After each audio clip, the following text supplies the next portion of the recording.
समीक्षा अधिकारी 2010 की मुख्य परीक्षा। हड़प्पा रावी नदी के तट पर है। कालीबंगा घग्गर नदी, लोथल भोगवा नदी, रोपड़ सतलज नदी। तमिल देश की संगम युग का राजवंश कौन नहीं था? तो पल्लव नहीं था, बाकी चेर, चोल, पांड्य ये सब संगम वंश के राजवंश थे।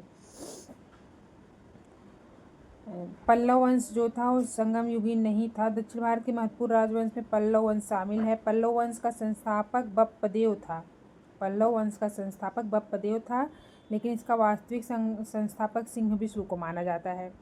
इस वंश का सबसे शक्तिशाली शासक नरसिंह वर्मन प्रथम हुआ था। पल्लव वंश का सबसे शक्तिशाली शासक पल्लव वर्मन प्रथम था और संगम युग के राजवंश चेल, चोल, पांड्य। तमिल रामायण या रामावतारम का लेखक है कंबन।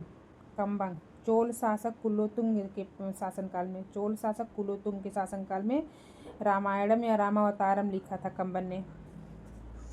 प्रथम संगीत राजगृह में 483 ईसा पूर्व में महाकश्यप की अध्यक्षता में, और शासक था अजातशत्रु। तो आराम।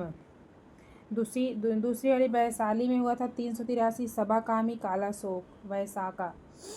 तीसरी पाटलिपुत्र में हुई थी मोगलितपुत्र अध्यक्ष था, और अशोक जो है इसमें शासक था, तो अमोपा। कुंडलवन कश्मीर के कुंडलवन में पहली शताब्दी में हुई थी, चौथी, और अध्यक्ष था वसुमित्र, उपाध्यक्ष था अश्वघोष, और कनिष्क के शासनकाल में तो कवकु। उपाध्यक्ष इसमें चौथी वाली में अश्वघोष था। रुद्रदामन के जूनागढ़ अभिलेख से यह प्रमाणित होता है कि गुजरात चंद्रगुप्त मौर्य के साम्राज्य में सम्मिलित था। वहाँ पर उसने सुदर्शन झील का निर्माण करवाया था। रुद्रदामन ने गुजरात में सुदर्शन झील का निर्माण करवाया था। चंद्रगुप्त मौर्य का शासन गुजरात तक था। यह है रुद्रदामन के जूनागढ़ अभिलेख में। नेक्स्ट है रुम्मिनदेई स्तंभलेख जो है भगवान बुद्ध के लुम्बिनी में जन्म से संबंधित सूचना मिलती है इससे। तो बुद्ध का लुम्बिनी में जन्म हुआ था, ये रुम्मिनदेई स्तंभलेख से पता चलता है। यह अशोक का सबसे छोटा स्तंभलेख है। अशोक जितना बनवाया था उसमें सबसे छोटा है रुम्मिनदेई स्तंभलेख। रुम्मिनदेई ग्राम की तुलना लुम्बिनी मतलब रुम्मिनदेई को ही लुम्बिनी कहा गया है, जो नेपाल की तराई में स्थित था। अपने राज्याभिषेक के 20 वर्ष बाद रुम्मिनदेई अशोक गया था। 1504 ईस्वी में सिकंदर लोदी ने आगरा की स्थापना की थी।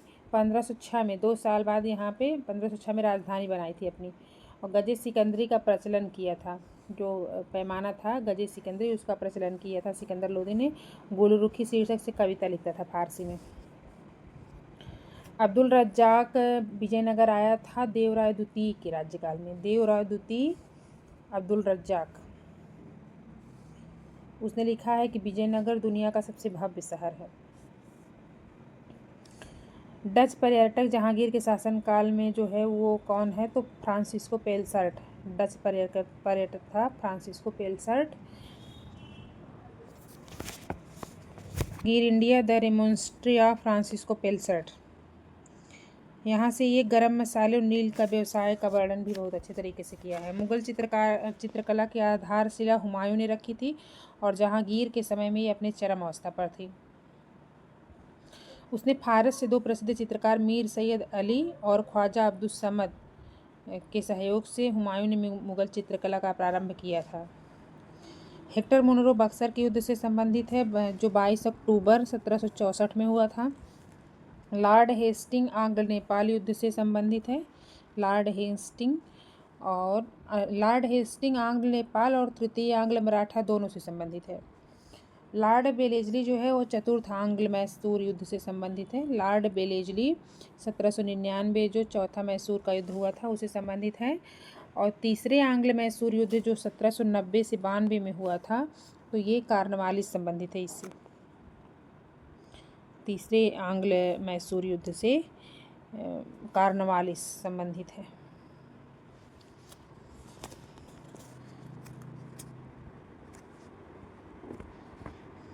और तीसरा आंग्ल मराठा युद्ध और नेपाल युद्ध से लॉर्ड हेस्टिंग संबंधित है।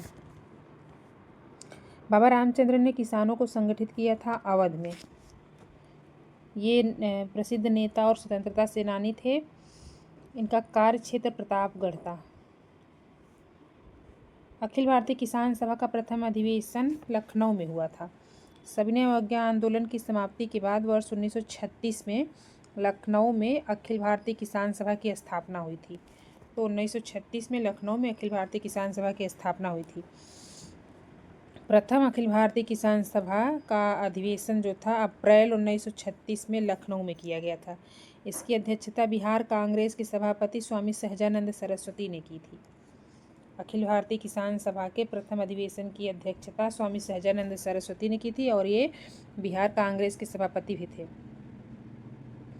और NG रंगा जो आंध्र प्रदेश के थे किसान आंदोलन के नेता, वो महासचिव बने थे। तो अध्यक्षता सहजानंद सरस्वती ने की थी और सचिव थे NG रंगा। प्रार्थना समाज की स्थापना आत्माराम पांडुरंग ने 1867 में बम्बई में किया था। आचार्य केशव चंद्र सेन का भी सहयोग प्राप्त था प्रार्थना सभा स्थापित में 1867 में बम्बई में। इसमें राणा डे NG चंद्रावरकर भी शामिल थे। भारत में दास प्रथा को समाप्त किया था लॉर्ड एलन बेरो 1843 में एक्ट 5 के तहत। एलन बेरो का कार्यकाल 1842 से 44 तक था और 1843 में इसने ख़त्म किया था। आंग्ल अफगान युद्ध जो पहला हुआ था इसी शासनकाल में हुआ था, लॉर्ड एलन बेरो के समय में आंग्ल अफगान युद्ध। थियोसॉफिकल सोसाइटी की स्थापना एनी बेसेंट ने किया था।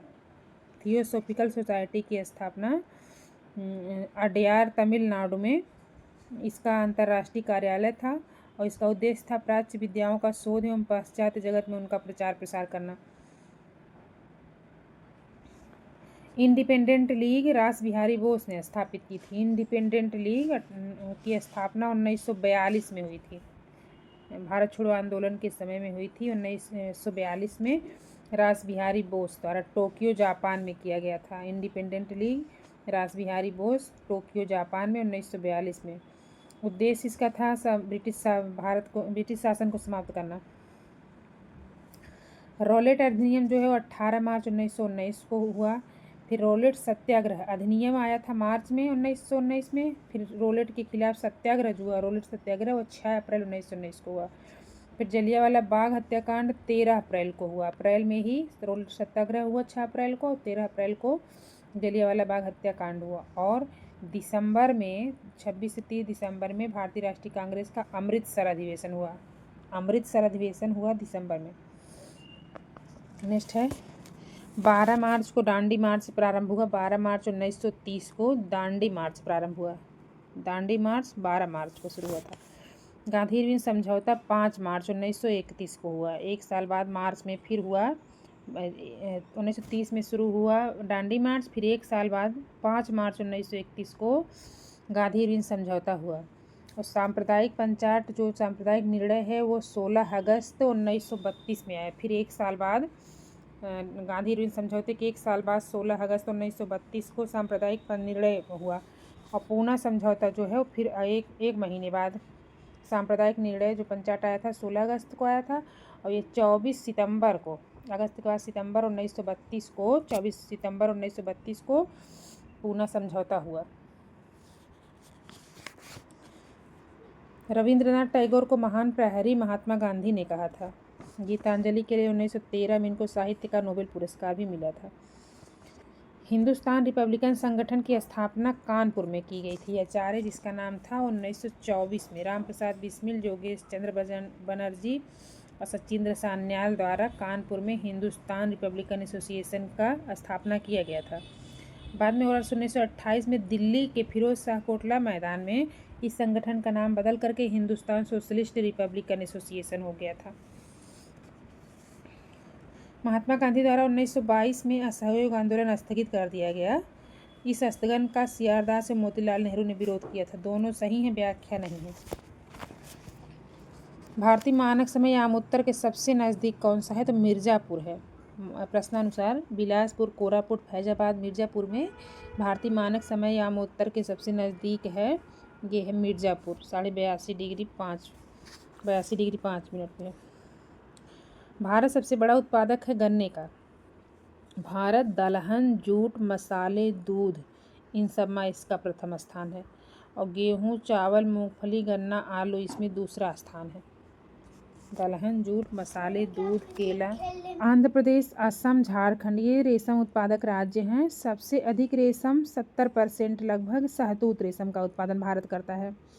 शहतूत रेशम का सबसे बड़ा उत्पादक है। तसर रेशम झारखंड में उत्पादित ज़्यादा होता है। इरी और मूंगा रेशम असम से उत्पादित होता है। मील निर्मित कपड़े का सर्वाधिक उत्पादन होता है गुजरात से। मील निर्मित कपड़े का सबसे अधिक उत्पादक राज्य है गुजरात। बादाम लौह है इसके क्षेत्र हैं तो बादाम पहाड़ उड़ीसा का है। डल्ली राजहरा छत्तीसगढ़ का है। कुद्रेमुख लौह है इसका क्षेत्र कर्नाटक का है। नोवा मुंडी जो है वो झारखंड का है। आंध्र प्रदेश का बंदरगाह नगर कौन सा है तो काकीनाडा जो है वो आंध्र प्रदेश का है।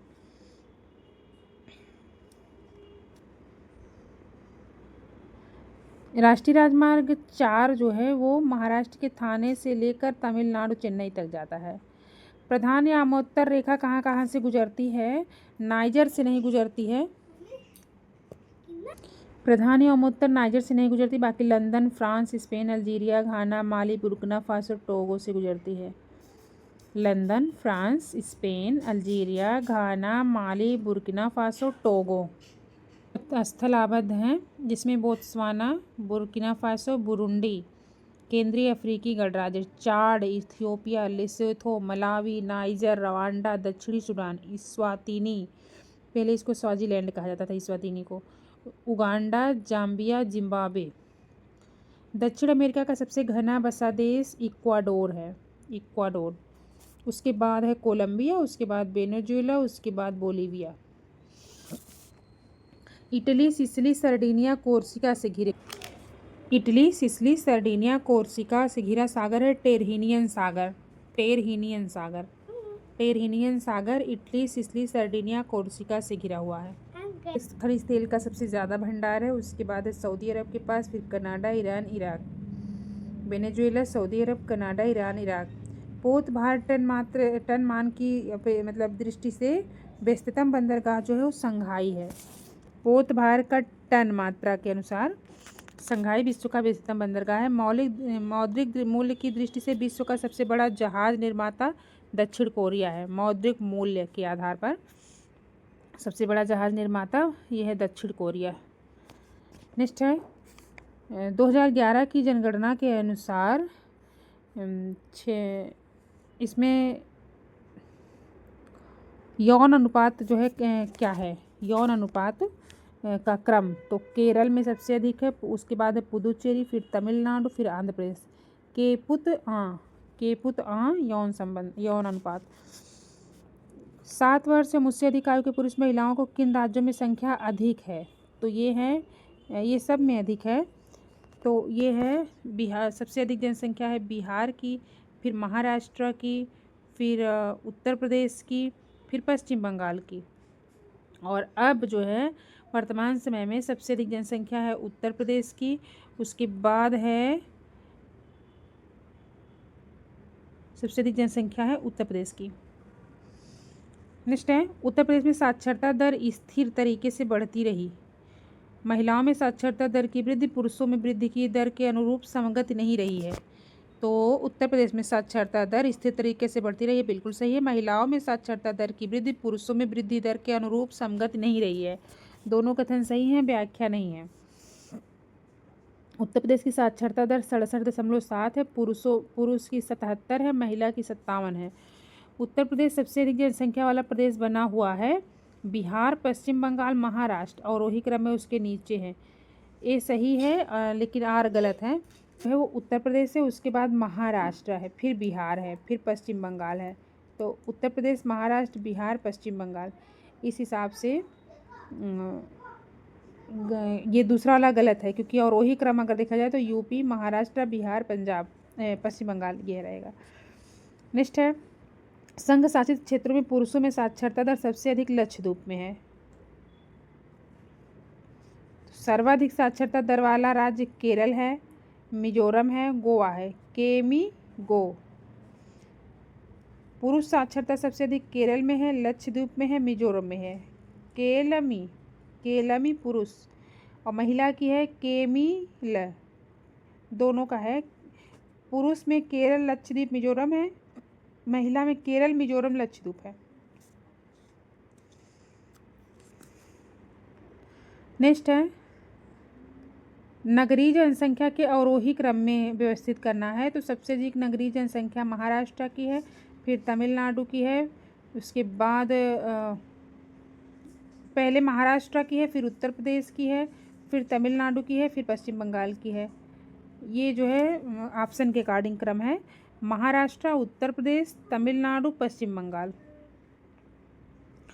स्वतंत्रता के बाद प्रथम जनसंख्या में संपूर्ण वृद्धि क्षेत्रों की अपेक्षा नगरीय क्षेत्रों में अधिक रही। तो ये बिल्कुल गलत है।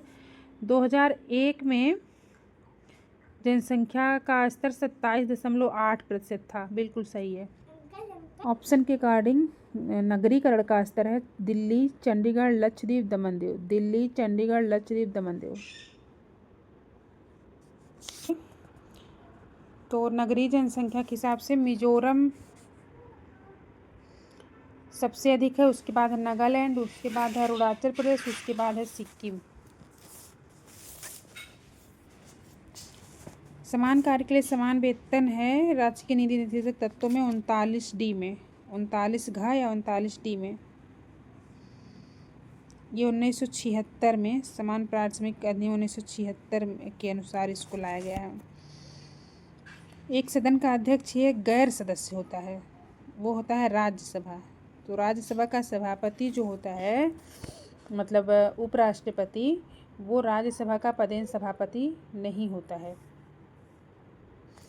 क्वेश्चन है एक सदन का अध्यक्ष एक गैर सदस्य होता है, तो ये सदन है राज्यसभा। अनुच्छेद 63 के अनुसार भारत का उपराष्ट्रपति अनुच्छेद 63 के अनुसार भारत का एक उपराष्ट्रपति होगा और अनुच्छेद 64 के अनुसार उपराष्ट्रपति राज्यसभा का पदेन सभापति होगा। अनुच्छेद 64 में ये बोला गया है कि उपराष्ट्रपति जो होगा वो राज्यसभा का पदेन सभापति होगा। उपराष्ट्रपति राज्यसभा का सदस्य नहीं होता है, इसे मतदान का अधिकार भी नहीं होता है, लेकिन जब वो सभापति के रूप में रहता है तो निर्णायक मत देने का अधिकार उसको प्राप्त है। नेक्स्ट है पंडित जवाहरलाल नेहरू का कार्यकाल 1947 से 1964 तक था।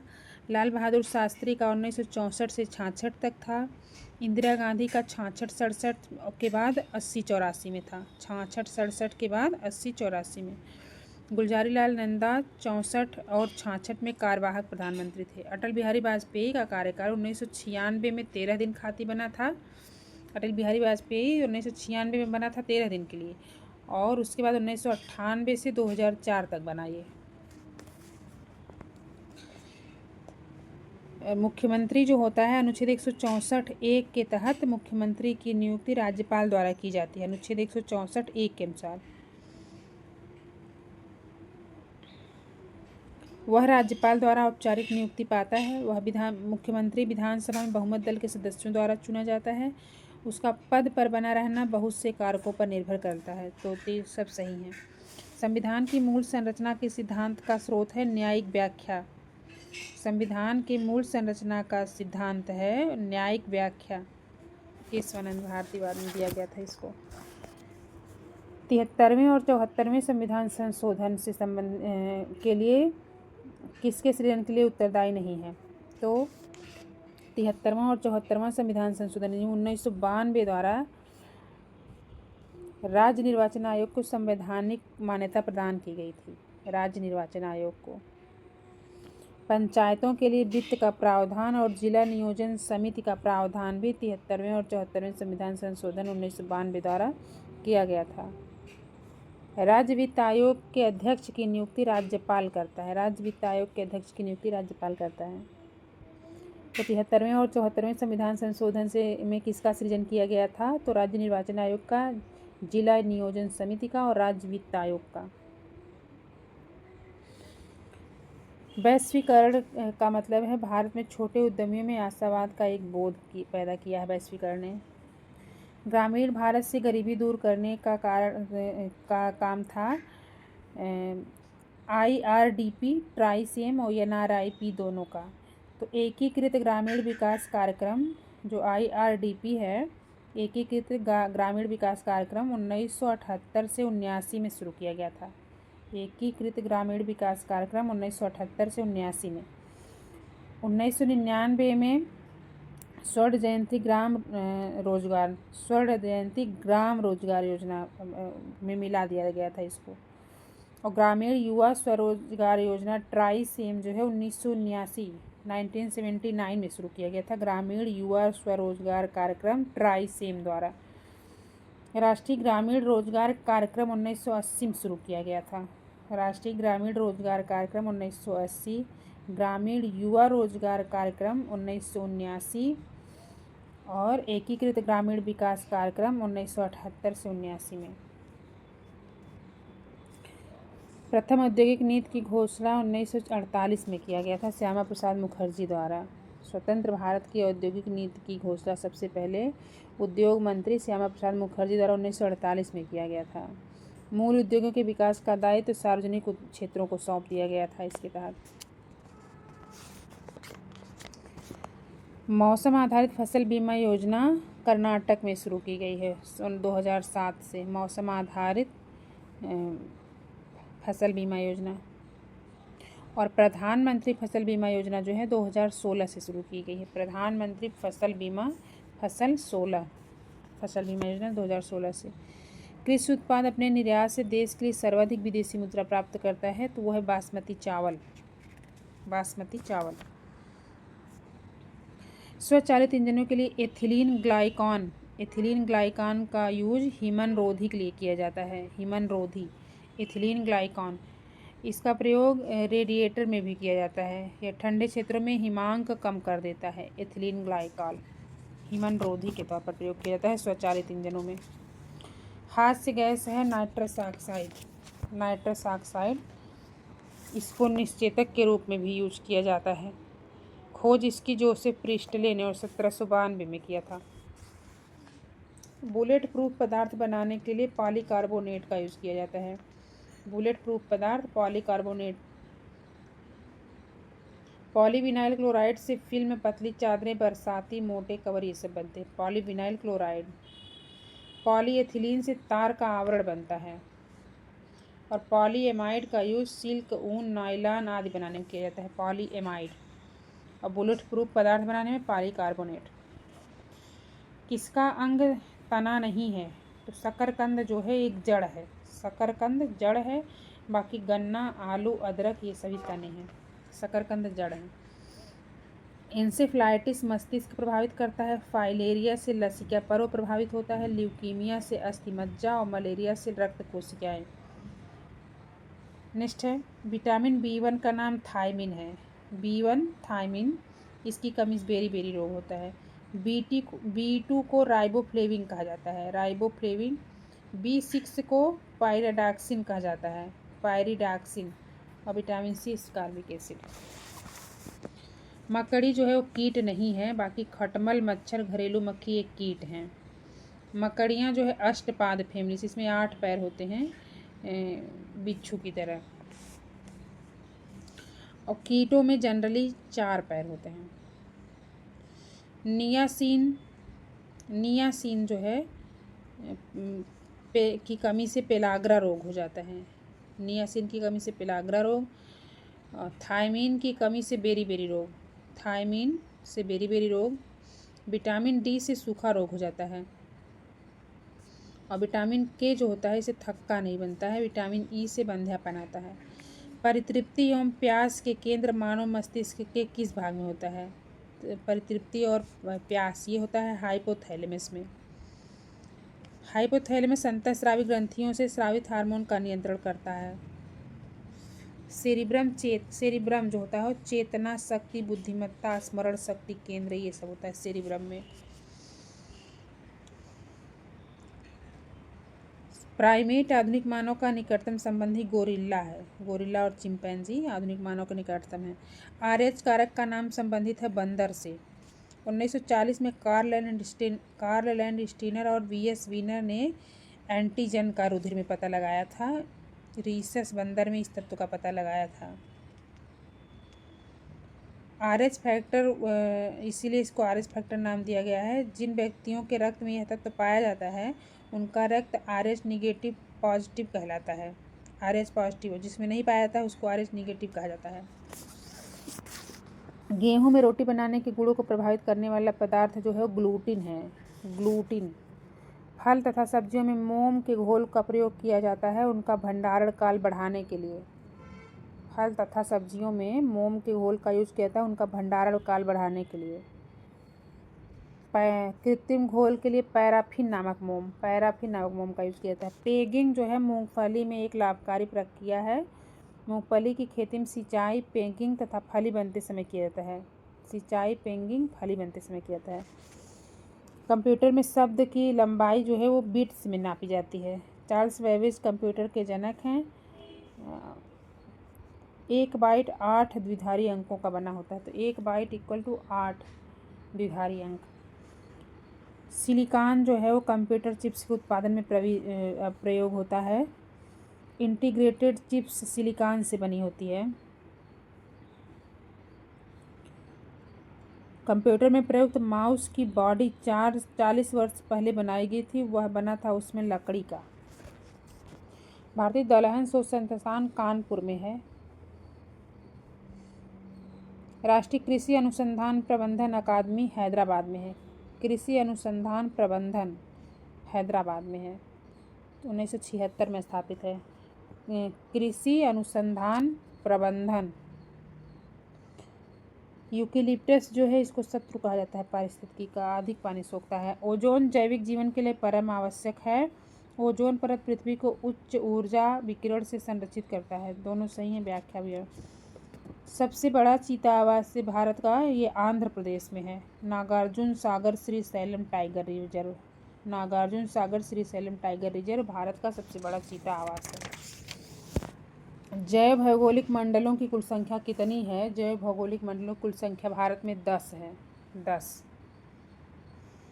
भारत में जैव भौगोलिक मंडलों की कुल संख्या 10 है। भोटिया जनजाति गढ़वाल क्षेत्र में पाई जाती है। बुक्सा बिजनौर में, राजी पिथौरागढ़ में, थारू गोरखपुर में।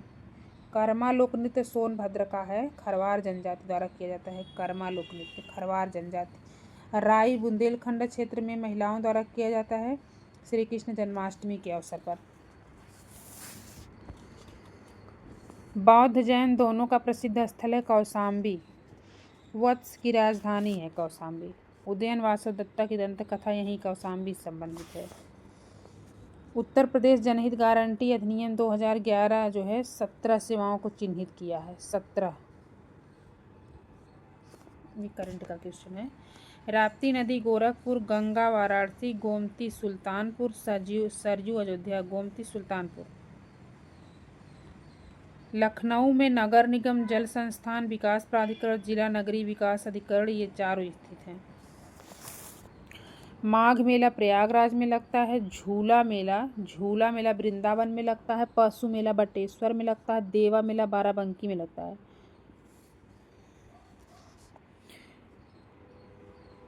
गंगा एक्सप्रेसवे जो है वो राज्य सरकार की योजना है, बाकी केंद्र की हैं। तो महात्मा गांधी राष्ट्रीय ग्रामीण गारंटी योजना ये भी केंद्र की है। ग्रामीण स्वास्थ्य मिशन, जवाहरलाल नेहरू राष्ट्रीय शहरी नवीनीकरण। साथ ही इनका मुख्य रूप से उद्भव लाल सागर के तटीय भागों में होता है, दिसंबर के आसपास। सर विलियम जोन्स ने शकुंतला का पहली बार कालिदास की प्रसिद्ध रचना शकुंतला का अंग्रेजी में अनुवाद किया था, सर विलियम जोन्स ने। चार्ल्स विल्किंस ने गीता का अनुवाद किया था। सूचना का अधिकार अधिनियम साधारणतः नौकरशाही में उत्तरदायित्व का मनोभाव बढ़ाने के लिए जिम्मेदार रहा है। इसे वांछित प्रभाव उत्पन्न करने के लिए भी मीलों की यात्रा तय करनी है। दोनों सही हैं, अब व्याख्या नहीं है।